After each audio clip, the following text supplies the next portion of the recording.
Saya tidak ngerti tadi siang Pak, termasuk yang paling banyak saya datangi takziah tadi pagi adalah tanggal 1 Muharram ini. Banyak yang meninggal hari ini. Yang saya datangi aja ada 4. Ada 4 yang meninggal. Pas bertepatan 1 Muharram. Ada yang di Singkuang, ada yang di Langsat, ada di Bedungun, ada di Durian 2. Terbanyak yang meninggal hari ini. Oleh karenanya hati-hati juga kita, jangan-jangan besok ada juga yang. Nah, yang saya ingin sampaikan Bapak-bapak sekalian, ternyata pertambahan waktu, pertambahan usia, tahun Masehi semakin bertambah, tahun Hijriah semakin bertambah.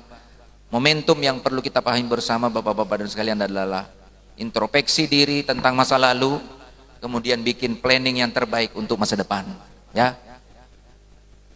Tidak boleh kita menganggap bahwa kita ini sudah aman dari segala hukuman di akhirat. Nggak boleh, nggak ada di antara kita ini yang menjamin bahwa kita selamat akhirat. Nggak ada. Maka untuk itu saya mengajak diri saya dan kita semua bapak-bapak dan ibu sekalian, mari lakukan evaluasi masa lalu dan jadikan ini momentum untuk berniat agar supaya ke depan kita menjadi orang-orang yang senantiasa berhijrah dari hal-hal yang negatif, dari hal-hal yang dilarang oleh Allah Subhanahu wa taala, dari hal-hal yang menimbulkan dosa dan maksiat kepada hal-hal yang positif, menimbulkan pahala dan kecintaan Allah Subhanahu wa taala. Niatkan malam ini, niatkan hari ini bahwa saya bercita-cita ingin memasuki surganya Allah Subhanahu wa taala. Karena surga itu kalau tidak diniatkan, tidak dicita-citakan, tidak diperjuangkan, berat untuk mendapatkannya Bapak-bapak dan sekalian. Berniat saja, bersungguh-sungguh saja belum tentu dapat. Apalagi Bapak tidak niatkan. Tapi kalau masuk yang satunya, masuk neraka, Bapak tidak niatkan, insya Allah sudah pasti. Halo?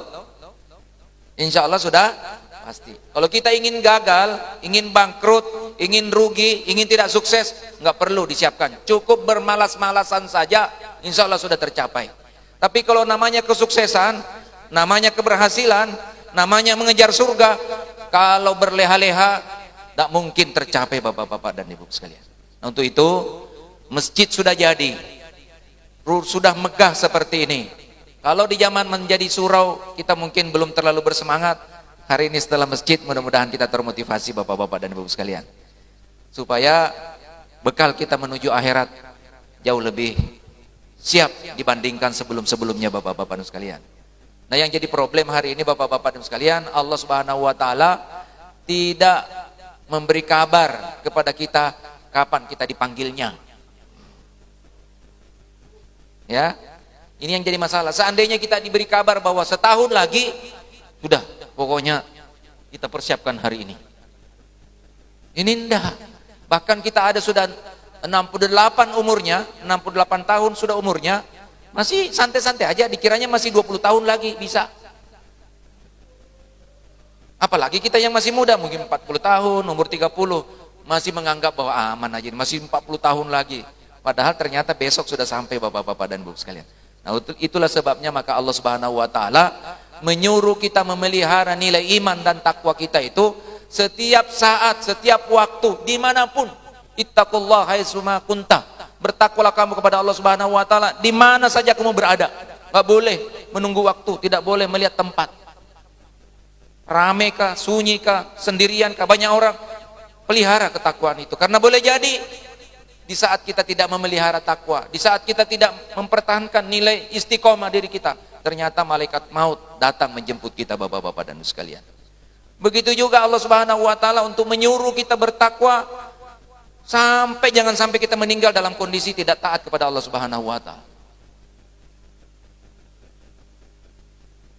Oleh karenanya saya mengingatkan diri saya dan kita semua, mari Bapak sekalian, supaya kita selamat dunia akhirat, manfaatkan masjid ini dengan sebaik-baiknya sebagai pusat kita untuk meraih surganya Allah